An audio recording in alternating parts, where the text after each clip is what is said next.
Our next game, Washington Capitals, Florida Panthers, 7:30 Eastern Time, 4:30 Pacific. Another shocking start to a series where the Washington Capitals took a 1-0 lead over the Florida Panthers in Game 1. And not a surprise. Hey, look, and we talked about how the Panthers were one of the better or the best home team in the National Hockey League. Well, guess what?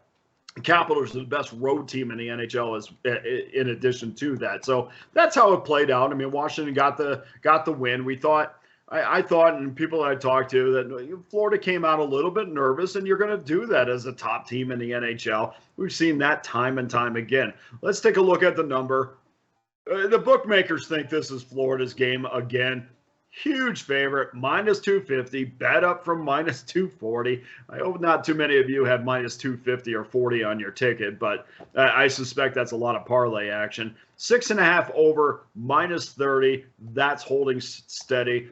Vanacek and Bobrovsky will get the start tonight. And even though the Florida Panthers won the President's Trophy this season, there are always two questions surrounding this team.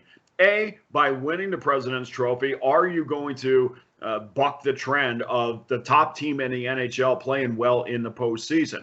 We haven't seen since the Chicago Blackhawks. We haven't seen. It's been 9 years since the top team in the NHL actually went on and won the Stanley Cup. So it doesn't happen very often.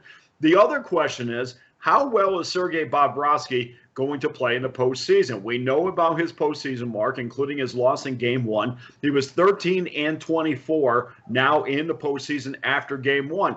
And that's not so much of a problem because we know goaltenders' numbers can get skewed as far as wins and losses are concerned. But it's the save percentages, .899 save percentage in the postseason, that always has me thinking, okay, show me what you got this year. And he's been a fantastic regular season goaltender. I just need to see it in the postseason in addition. And it's not just his fault as well, but it is an indication of how well the team plays around him. So, yes, we focus on goaltenders because that's what people usually do, the same way we focus on quarterbacks in the NFL. But fact of the matter is, those are his numbers.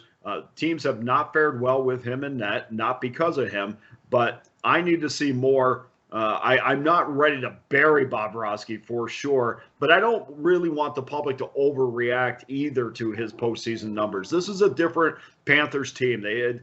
Offensively, they're as good as any team we've seen in a decade. They have a huge chip on their shoulder going into this game at home tonight.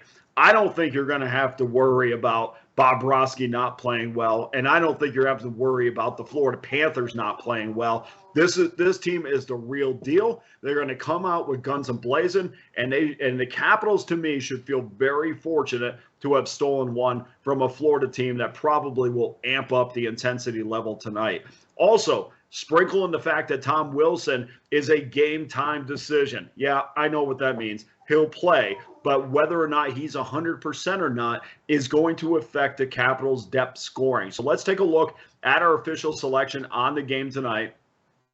Capitals got to flex their muscles in Game 1. I can't ignore that tremendous success that the Panthers have had at home. I understand the Capitals have been fantastic on the road, but they have not fared well in Sunrise, Florida, which is where the Panthers have played over history. So, yes, Game 1, let's throw it away because each game is a separate entity. And I think the Panthers, who have won 44 of their last 52 games at home as a favorite and 46 of their last 57 overall, I think they bounce back in a dominating fashion tonight.